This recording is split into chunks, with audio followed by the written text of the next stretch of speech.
Hey Gemini, what is going on? My name is Matthew Oliver with Stillwater Alchemy, and this is your general reading for the month of March. So, Gemini, astrologically speaking, there's a lot of transits taking place this month. So I want to hit the major ones that are directly going to be affecting you. So at the start of the month on March 2nd, Mercury enters Pisces. This is going to be interesting because Mercury is said to be in its detriment and its fall in the sign of Pisces, meaning that you may feel more emotionally inclined. You may have your words maybe not making as much sense, or that you're getting stuck in your head if you're not able to emotionally regulate or emotionally express yourself, given that Pisces makes that square-based aspect to Gemini.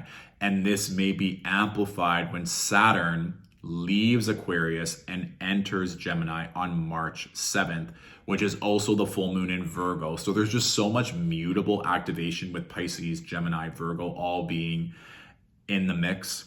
And then, of course, Mars is still in Gemini until March 25th when it moves into Cancer. So I need you to understand that you may be feeling a lot this month.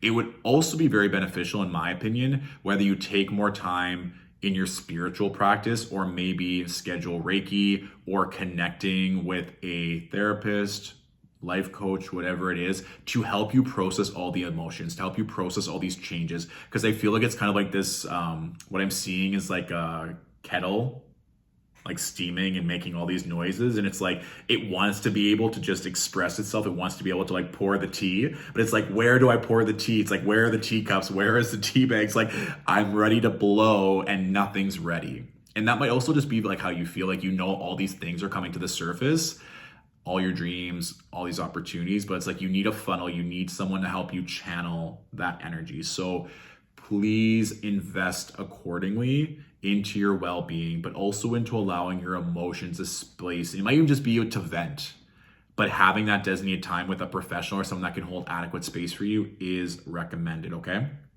And then on March 23rd, Pluto ingresses into Aquarius. So it's going to be here from March 23rd until June 11th, and then Pluto is going to retrograde back into Capricorn. But this is pretty huge. A lot of people are talking about it because this is going to be a transit that once Pluto moves full time into Aquarius, it's going to be here for 20 years. Of course, Aquarius is a fellow air sign. So that also throws an additional energy, but this is going to help you. That trine from the Pluto and Aquarius to your Gemini placements is like the power, the expansion, this huge energy that's probably going to activate you very, very strongly, especially if you have Gemini placements in and around like 0 to 5 degrees. Be aware of this massive activation. So it makes sense that all of these may be triggers, all these things that might be holding you back or where you need to be more disciplined come through at the start of the month to help you get your life together.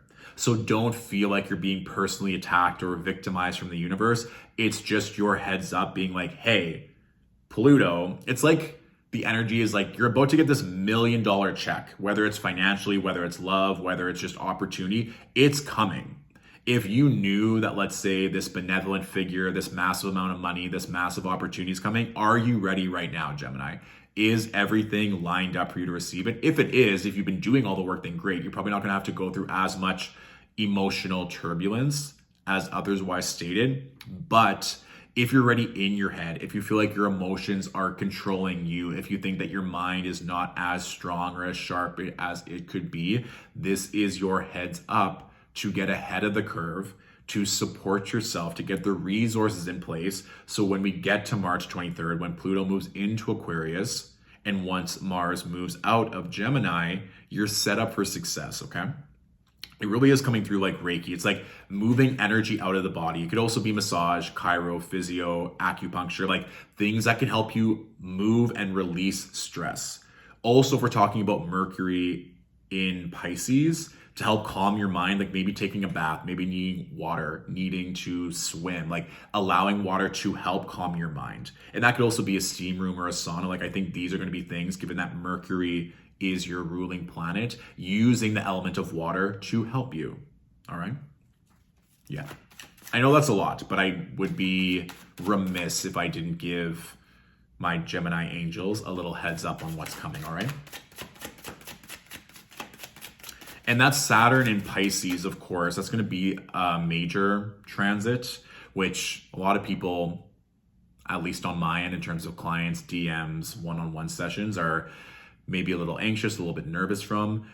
It is going to create that square base aspect, right? Which is why I'm giving that recommendation that you get the support that you need, because Saturn can represent time needed to achieve mastery, or where there might be a no, or where boundaries need to be taking place. But if you're allowing your emotions to affect your mind, to affect your decisions, that's not going to help you. So I think that this can be a great time with Mercury and Pisces to see maybe your blind spots, to understand where there are emotional triggers that haven't been healed, so that you understand that that's maybe a snapshot of what you can work on with this longer Saturn and Pisces transit. And I'm going to be offering more services, more products around Saturn and Pisces, but also throughout the month of March to help everyone.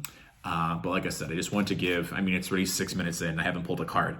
I feel like I'm channeling the energy of Gemini here. Not in a bad way. We love Geminis who are gregarious and informed. But I just wanted to give that heads up energetically so you know what's coming this month, all right? Another good source of good news at the start of the month, we have Venus and Jupiter in Aries, which make a sextile aspect to Gemini. So it's not all doom and gloom or having to do all this work to support yourself. There's still some other good blessings, which I'm sure you've already been feeling since February. It's just once we get to March, it will be a tonal shift with emotions coming into play. And if you're not someone who's used to your emotions, or you can have your emotions consume you, then it's just an opportunity to invest further to get that support and guidance. Yeah, it's interesting. It's almost like sources like, that's what they needed to hear. We'll just pull a couple cards. I'm like, okay. I might only pull a few cards, Gemini. We'll see how this goes. I think that's what you needed to hear, though. And some of you might already be feeling that energetically, it's almost like you're planting the seeds to get a good harvest, or you're scurrying away the acorn, so when winter comes, you're prepared. I think some of you already can feel this, so you've been preparing for it. It's just like March isn't going to be a time where you can forego the work, or where instant gratification is going to come. It's like you can have the gratification, you can have the blessings, but not for the sake of putting off the work that needs to be done. And some of you might be thinking, I've been doing the work, when is it finally going to come? That Pluto ingress into Aquarius is going to be massive. So it doesn't mean that you have to work for 3 years, like this whole Saturn and Pisces transit. It just means you need to know where that discipline, support, and structure is to allow these things to get easier and easier and easier. And sometimes with Saturn, it's like we have to learn the lesson at each level. And that's how the work works. It should be work that you like to do. But once you've learned it once, it gets easier and easier to apply as you go higher and higher, okay? Yeah, my head's tingling with that. So I think that resonated. And if there's opportunity for you to travel, I just see a bird flying and it's just relaxed, woo, it's I'm done.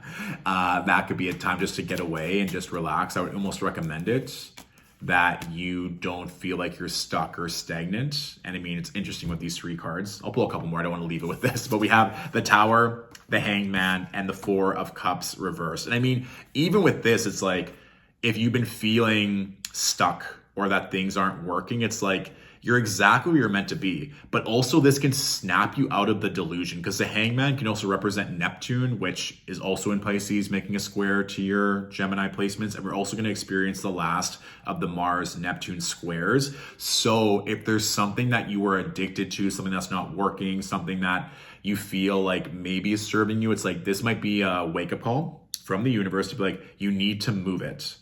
Or like I said, with that Hangman, it can be you are exactly where you need to be, but that stimuli, that catalyst is soon approaching. The 4 of Cups reversal is interesting in the sense of, if there is something that is currently in your life that you're not fulfilled, that you're not happy with, that's probably the universe trying to wake you up. It's you are not happy. Why are we doing this? Why are you doing these same day to day? Why are you repeating the same cycle over and over and over again? Why are you in this relationship? Why do you feel obligated to do this? And so it makes sense that all these transits are going to be activating Gemini, because it's really going to make you think, am I happy here? This kind of reminds me of that meme with the cartoon dog in the kitchen. There's flames everywhere. And he just says, this is fine. That's what it feels like, Gemini. Is it fine? Or do you maybe need a day or two just to be with yourself and be like, ooh, actually, I'm not fine. And that's okay. But what do I need? What does my heart, what does my mind, what does my soul need right now? Because I think like some of the offers that maybe you're being presented, you're like, I don't want this. It might even be good offers on paper if people are supporting you. It's like, I don't want this. I don't want to be stuck here anymore. There needs to be a change. Even just looking down, I will pull full more cards, but looking down, we have the King of Pentacles. So it's like, you know what that vision is, you know what that legacy, that wealth, that opportunity is, but you have to ask yourself why you're not going after it or why it's not here yet. There may be something that you need. Or this can also be like a positive way of looking at the Tower with the Hangman. It's like, if you don't know what you need or you're frustrated because it's like, I keep doing this and this and this, when is it going to come? Realizing that this month there is going to be a Tower moment that is going to shake you, that's going to make it very obvious where the work needs to be done. And that might not be pleasurable. It might be something that you've been putting off that now it's right in your face, or something that's going to take a bit more diligence to build a new structure, routine, but at least you're going to get an answer. So I think that's also something to look forward to. It's like, either way, you're going to know what you need to do to get that little kick in the tail, to move forward in a way that's going to feel aligned with your vision, with your goals, with new wealth, whatever that is for you. So give me 2 more cards, please, for Gemini of what they can look forward to for the month of March. 2 more cards, please. It's interesting. I'm seeing like a clock. It's like a clown clock, and the eyes are going back and forth and the tongue is going back and forth. It's like, don't get distracted by people, by fantasy, by illusion. It's almost like procrastination could be also a thing as well, where it's like you have all these things that you're wanting to do or look at or be a part of or like taste or connect with, but it's like you're just getting distracted. Like none of this is actually serving you now. You're just wasting time. So I want you to be aware of that. Good. This will make sense to me. It's like, I think it's going to be very clear this month, Gemini. It's like, what is no longer serving you, you can't put on the back burner. You can't procrastinate anymore. It's like, these things will be dealt with either way. To make space for wealth, to make space for your legacy. Like I said, it's like this money, this investment, this power, this alignment. That makes sense for me with the Pluto moving into Aquarius. It's like you're about to be huge. And that can sometimes be the ego self-sabotaging or being scared of what that is or what it might look like. But I think all of you know what that emotional fulfillment is and what's not making you happy, what's not in alignment.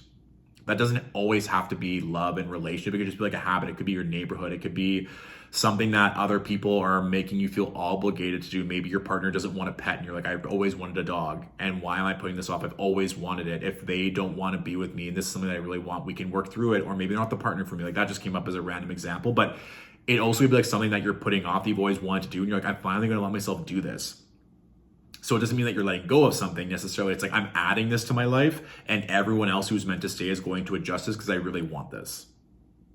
And that kind of taking back control and not feeling stuck or powerless anymore can be the Tower Hangman, to bring in aligned options that feel good, to bring in security, wealth, and new opportunity. No biggie, Gemini. All right. So of course, this is just a general reading. If you want to go into these themes further with a one-on-one reading, my books are open until March 25th. You can book directly on my website. Please feel free to share this reading with a fellow Gemini that could benefit. And let me know in the comments what resonated, whether it's at the start of the month, middle of the month, end of the month. I'm always curious to see how these things manifest and play out for you. And like I said, stay tuned. I'm going to have more offerings and services and workshops during the month of March. Not sure if I said May earlier. Anyways, I meant to say March. Of course, we're in the month of March, but you can stay tuned. I'll be posting those as they come. All right. Have a great month. This month's Gemini. Lots of clarity, lots of expansion available to you. And I'll see you in April. Bye.